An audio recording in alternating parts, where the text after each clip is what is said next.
नमस्कार मित्रांनो, आज आपण असा विषय घेऊन आलो आहोत जो आजच्या मोबाईल आणि सोशल मीडियाच्या युगात प्रत्येक व्यक्तीने समजून घेतला पाहिजे। कारण आज जवळपास प्रत्येक व्यक्ती व्हॉट्सअप वापरतो। सकाळी उठल्यापासून रात्री झोपेपर्यंत आपण शेकडो मेसेज पाठवतो, फॉरवर्ड करतो, ग्रुपमध्ये चर्चा करतो, फोटो पाठवतो, व्हिडिओ शेअर करतो आणि अनेक वेळा रागाच्या भरात किंवा मजेमध्ये किंवा विचार न करता काहीतरी लिहून पाठवतो। पण इथे सर्वात मोठा प्रश्न निर्माण होतो, फक्त व्हॉट्सअप मेसेजमुळे जेल होऊ शकते का? एखादा मेसेज पाठवला म्हणून पोलीस केस होऊ शकते का? व्हॉट्सअप चॅट कोर्टात पुरावा म्हणून चालते का? ग्रुपमध्ये फॉरवर्ड केलेला मेसेज देखील गुन्हा ठरू शकतो का? आणि सर्वात महत्त्वाचे म्हणजे लोक ज्या चुका दररोज करत आहेत त्या त्यांना थेट पोलीस स्टेशन आणि कोर्टापर्यंत घेऊन जाऊ शकतात का? या सर्व प्रश्नांची उत्तरे आज आपण अत्यंत सोप्या भाषेत समजून घेणार आहोत।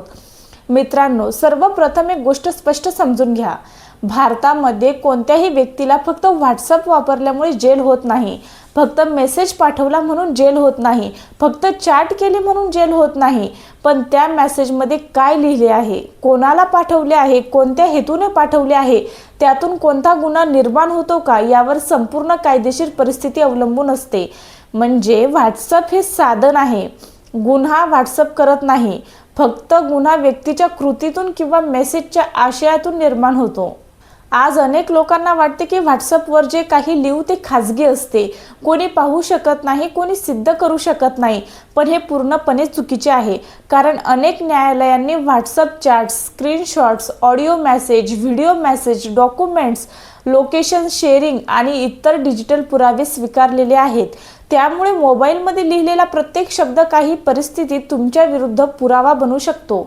समजा एखाद्या व्यक्ती दुसऱ्या व्यक्तीला सतत धमकीचे मेसेज पाठवत आहे, मी तुला मारून टाकेन, तुला जिवंत सोडणार नाही, तुझ्या कुटुंबाला पाहून घेईन, अशा प्रकारचे मेसेज जर पाठवले गेले तर हा फक्त मेसेज राहत नाही, तो फौजदारी गुन्ह्याचा भाग बनू शकतो। मग संबंधित व्यक्ती पोलिसांकडे तक्रार करू शकते का? चौकशी होऊ शकते, FIR होऊ शकते आणि परिस्थितीनुसार अटक देखील होऊ शकते। अनेक लोक रागाच्या भरात काही लिहून पाठवतात, त्यांना वाटते की उद्या माफी मागू, पण कायद्यामध्ये प्रत्येक गोष्ट माफीवर संपत नाही। काही वेळा एकच मेसेज तुमच्या विरोधातील सर्वात मोठा पुरावा ठरू शकतो। एखाद्या महिलेला सतत अश्लील मेसेज पाठवले जात आहेत, अवांछित फोटो पाठवले जात आहेत, लैंगिक स्वरूपाचे संदेश पाठवले जात आहेत। अनेक लोकांना वाटते की समोरच्या व्यक्तीने उत्तर दिले नाही तर काही समस्या नाही, पण वास्तवात अशा प्रकारचे मेसेज विविध कायद्यांखाली गुन्हा ठरू शकतात। पीडित व्यक्ती तक्रार करू शकते आणि संबंधित व्यक्ती गंभीर अडचणीत येऊ शकते। आता आणखीन एक वास्तव समजून घ्या। आज सोशल मीडियावर आणि व्हॉट्सअपवर सर्वात जास्त लोक ज्या प्रकारचे गुन्हे नकळत करतात तो म्हणजे अफवा पसरवणे। कुणीतरी एक मेसेज पाठवतो, आपण न वाचता फॉरवर्ड करतो, त्यात एखाद्या धर्माबद्दल, जातीबद्दल, समुदायाबद्दल, राजकीय विषयाबद्दल भडकाऊ माहिती असते। अनेक वेळा ती माहिती पूर्णपणे खोटी असते, पण लोक विचार न करता फॉरवर्ड करतात। नंतर पोलीस तपास सुरू होतो आणि मेसेज कुणीतरी तयार केला, कोणी पसरवला, कोणी पुढे पाठवला याची चौकशी होते। अनेक लोकांचा सर्वात मोठा गैरसमज म्हणजे मी तर फक्त फॉरवर्ड केला होता, पण प्रत्येक परिस्थितीत हा बचाव पुरेसा ठरत नाही। कारण कायदा तुमच्या कृतीकडे देखील पाहतो। तुम्ही जाणून बुजून खोटी माहिती पसरवली का? समाजात तणाव निर्माण होईल हे माहीत असूनही पाठवली का? यालाही महत्त्व असते। आता एक अत्यंत महत्त्वाचा विषय म्हणजे बदनामी। समजा तुम्ही एखाद्या व्यक्तीबद्दल व्हॉट्सअपवर लिहिले की तो चोर आहे, फसवणूक करणारा आहे, भ्रष्ट आहे किंवा गुन्हेगार आहे, पण तुमच्याकडे त्याचा कोणताही पुरावा नाही। हा मेसेज तुम्ही अनेक लोकांना पाठवला, त्या व्यक्तीची प्रतिष्ठा खराब झाली। अशा परिस्थितीत बदनामीचा प्रश्न निर्माण होऊ शकतो। अनेक लोकांना वाटते की वर्तमानपत्रात छापले तर बदनामी होते, पण डिजिटल माध्यमातून देखील बदनामी होऊ शकते। आज कौटुंबिक वादांमध्ये देखील व्हॉट्सअप चॅट्स अत्यंत महत्त्वाची भूमिका बजावतात। पती पत्नीचे वाद, घटस्फोट, कौटुंबिक हिंसा, आर्थिक व्यवहार, मालमत्तेचे वाद, भागीदारीचे वाद अशा अनेक प्रकरणांमध्ये व्हॉट्सअप मेसेजेस कोर्टात सादर केले जातात। अनेक वेळा लोक स्वतःच आपले विरोधातील पुरावे तयार करत असतात, आणि त्याची त्यांना कल्पना देखील नसते. समजा एखाद्या व्यक्तीने पैसे घेतल्याचा व्हॉट्सअपवर मान्य केले, नंतर तो पैसे घेतलेच नाही असे सांगत आहे, पण जुनी चॅट उपलब्ध आहे, मग ती चॅट महत्त्वाचा पुरावा ठरू शकते. समजा एखाद्या व्यक्तीने कर्ज घेतल्याची कबुली दिली आहे, मालमत्ता व्यवहाराबाबत माहिती दिली आहे, धमकी दिली आहे, व्यवहाराची पुष्टी केली आहे, तर त्या चॅट्स न्यायालयीन प्रक्रियेत महत्त्वाच्या ठरू शकतात. आता एक प्रश्न अनेक लोक विचारतात, व्हॉट्सअप डिलीट केले तर पुरावा संपतो का?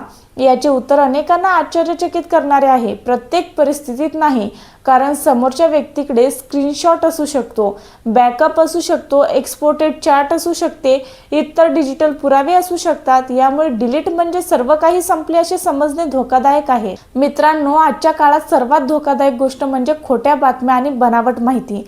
अनेक लोक यूट्यूबवर माहिती पाहतात, फेसबुकवर काहीतरी वाचतात, मग त्याचा व्हॉट्सअप मेसेज बनवून शेकडो लोकांना पाठवतात.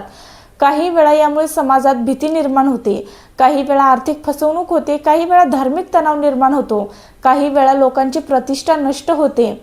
एक गोष्ट कायम लक्षात ठेवा, मोबाईलच्या स्क्रीन मागे बसल्यामुळे कायदा संपत नाही, इंटरनेटवर गेल्यामुळे जबाबदारी संपत नाही. व्हॉट्सअपवर लिहिलेला शब्द देखील कायदेशीर परिणाम निर्माण करू शकतो. आज अनेक युवक मजा म्हणून फेक अकाउंट तयार करतात, फेक स्क्रीनशॉट बनवतात, फेक चॅट तयार करतात, एखादा फोटो एडिट करतात, खोटे आरोप करतात. त्यांना वाटते की ही फक्त मस्ती आहे, पण काही वेळा ही मस्ती थेट फौजदारी गुन्ह्यांमध्ये बदलते. आता सर्वात महत्त्वाचा प्रश्न, फक्त व्हॉट्सअप मेसेजेसमुळे जेल होऊ शकते का?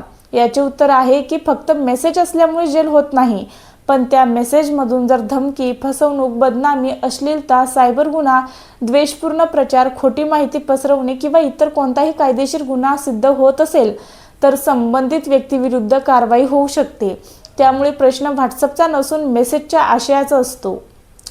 आज अनेक लोकांना वाटते की मोबाईलमध्ये लिहिलेली गोष्ट खाजगी असते, पण वास्तवात आहे की अनेक वेळा तीच गोष्ट कोर्टात पुरावा बनते, अनेक वेळा तीच गोष्ट पोलीस तपासाचा भाग बनते, अनेक वेळा तीच गोष्ट व्यक्तीच्या आयुष्यावर परिणाम करते. म्हणून प्रत्येक व्यक्तीने एक साधा नियम लक्षात ठेवला पाहिजे, रागात मेसेज पाठवू नका, धमकी देऊ नका, पुरावा नसताना आरोप करू नका, कोणत्याही व्यक्तीची बदनामी करू नका, अफवा फॉरवर्ड करू नका, धार्मिक, जातीय किंवा द्वेषपूर्ण सामग्री विचार न करता पाठवू नका. कारण एकदा पाठवलेला मेसेज परत आणता येत नाही, पण त्याचे कायदेशीर परिणाम अनेक वर्ष तुमचा पाठलाग करू शकतात. या विषयाचा अंतिम निष्कर्ष अत्यंत स्पष्ट आहे.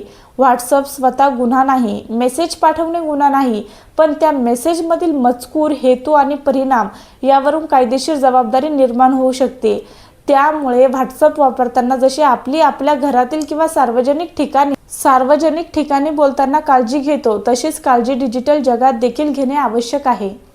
कारण आजच्या भारतात अनेक गुन्हे रस्त्यावर नाही तर मोबाईलच्या स्क्रीनवरून सुरू होतात आणि अनेक वेळा एक छोट्याशा मेसेजपासून सुरू झालेली गोष्ट थेट पोलीस स्टेशन, कोर्ट आणि जेलपर्यंत पोहोचू शकते.